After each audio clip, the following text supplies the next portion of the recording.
If you're looking to buy your first home and you're confused about how much you should be depositing, look no further. This is the video for you. Regardless of where you are on your property journey, these tips will prove very handy in understanding the pros and cons of depositing and why it's worth depositing more than 5%.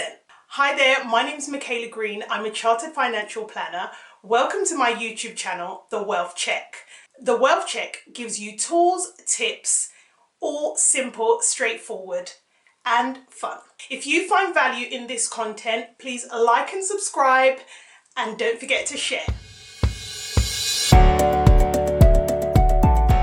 Today I will be taking you step by step through all the details you need with regards to depositing on your first home.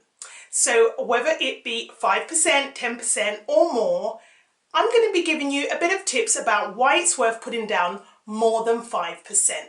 So we're going to be discussing about, better rates. We're going to be discussing about reducing debt, affordability, wider choice to lenders, and how you can become attractive more to sellers and estate agents. So stay tuned right to the end. I must make a disclaimer, I am a qualified mortgage advisor, but in this video I will not be sharing any advice. It's information only. Should you need advice, you should speak to a qualified mortgage advisor. So let's get into it.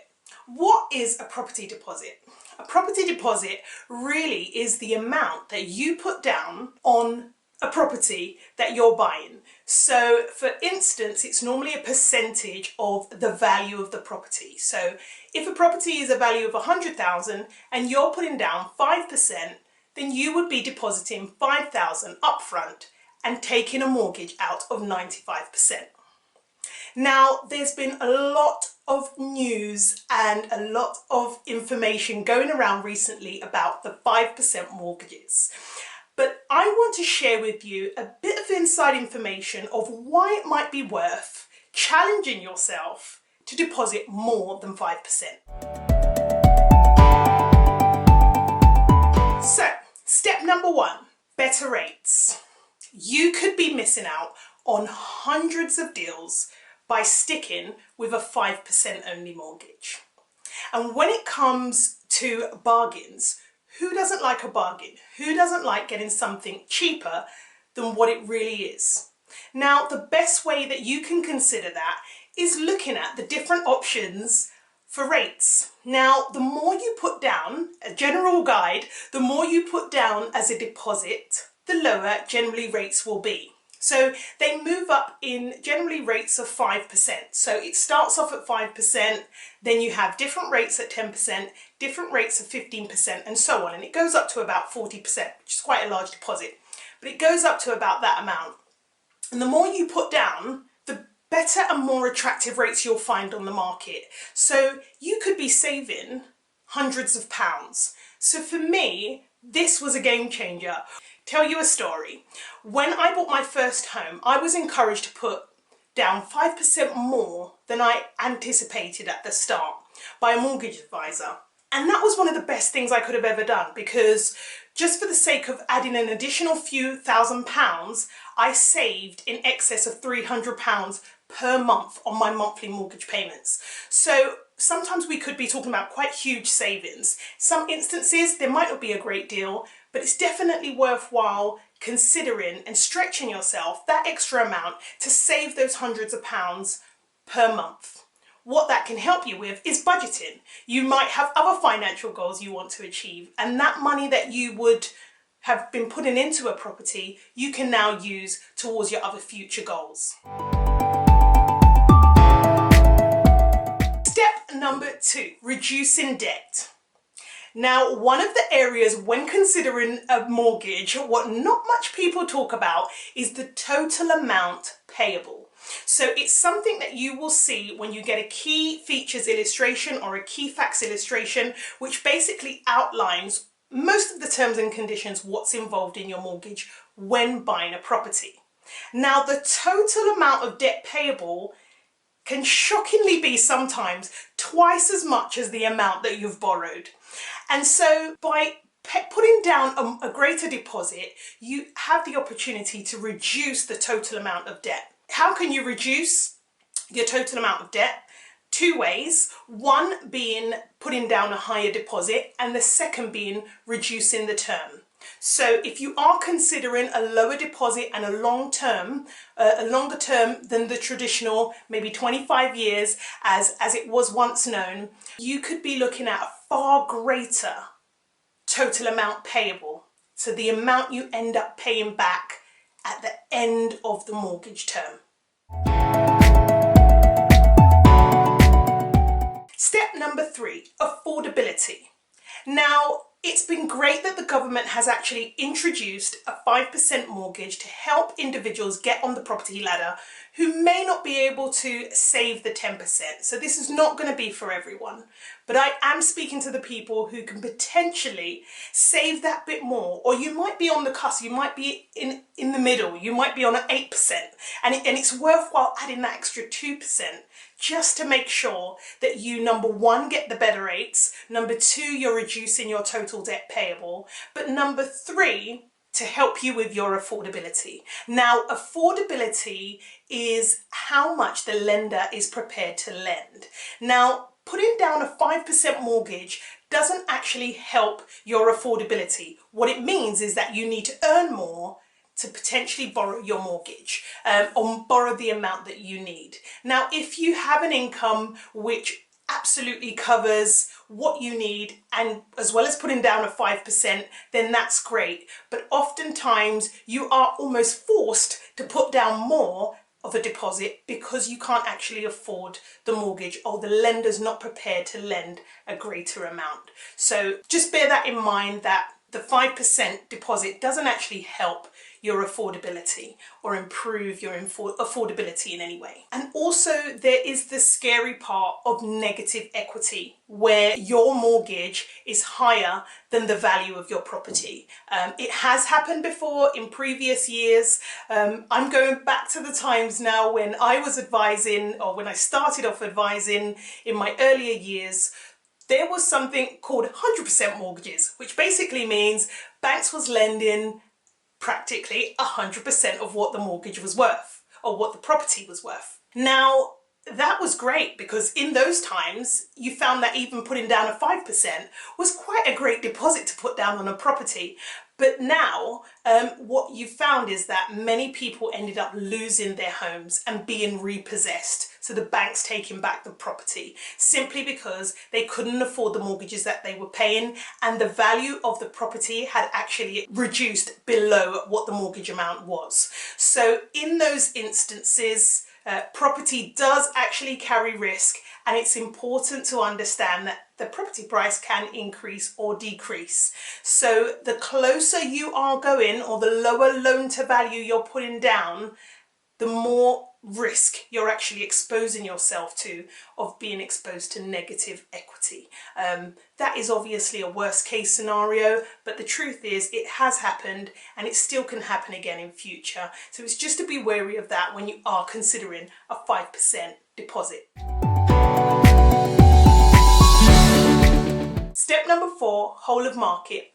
When considering more than 5%, you open yourself up to opportunity of basically the whole of market, so hundreds of lenders. So when you seek advice from a mortgage advisor, they will normally have access to hundreds, if not thousands, of mortgage lenders on the market that are prepared to lend. And all of them have different terms and conditions, and basically there should be one to suit you, which is what the mortgage advisor's role is. If you are going to a 5% mortgage, you are limiting yourself to almost a handful of lenders. And we're talking about basically the high street lenders like HSBC, Barclays. You're finding that they are the only few lenders that's able to lend. There's about 5 lenders on the market at this moment in time. If you can actually push yourself and consider more than 5%, you have access to a wider range of lenders who have access to different terms and conditions, and almost one to suit you. So I'll give you an example. For instance, you might want to consider something like overpayment. So you might want to pay down more than what your mortgage is. So most lenders will limit you to about 10% of your mortgage. or 10% of your monthly annual payments. But however, you will find some lenders might allow the flexibility for you to contribute more. Or you've got something which is known as payment holidays, which means you basically take a holiday from your mortgage.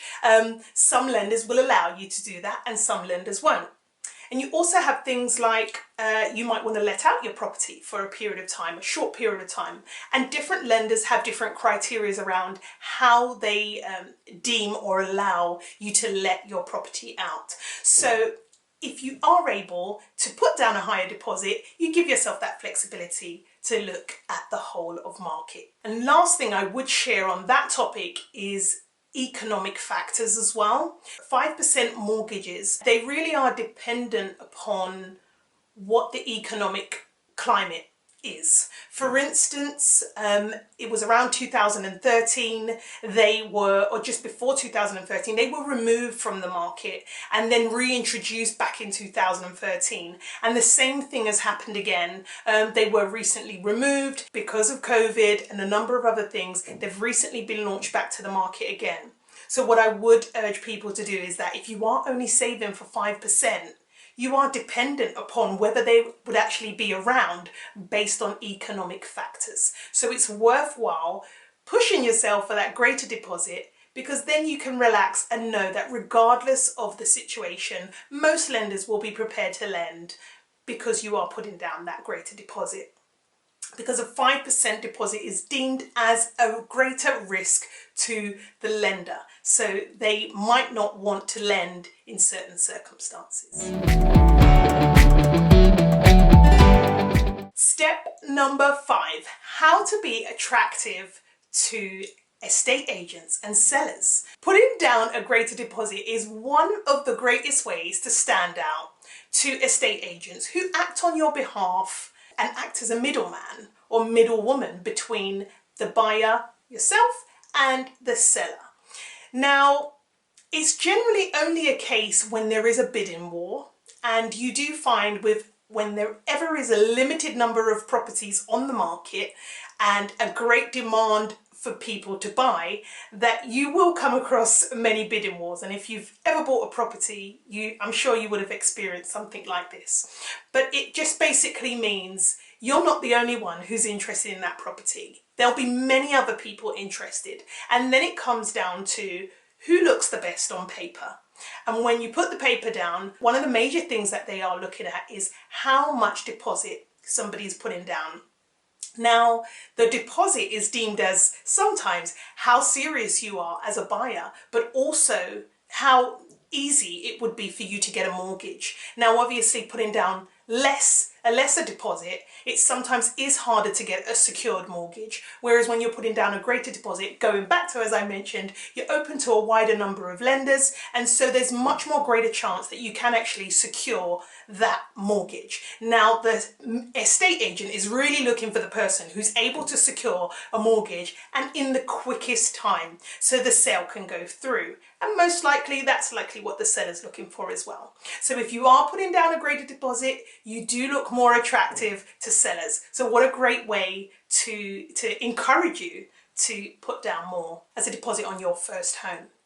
So there you have it. We've discussed it. 5 different ways why it's worth depositing more than 5%. So just to recap, we discussed better rates, reduced debt, affordability and avoiding negative equity, a wider choice of lenders, and being more attractive to estate agents and sellers, who ultimately is the person who you're going to buy the property from. If you want to find out a bit more about how to put down a greater deposit, feel free to check out my previous video, how to save 60k before the age of 25. But also, I would urge you to create some form of plan that works for you. Now, this is not going to be for everyone. As mentioned, it might be really difficult for you to save more than 5%.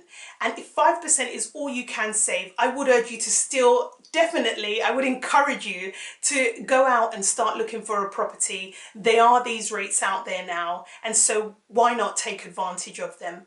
But if you can, I would urge you to challenge yourself. challenge yourself to push and save that bit more. I think if you can save 5%, why not save 10? So that's me. That's all there is today. I would say if you like this video, leave a comment, like and subscribe, and I will see you next time. Take care.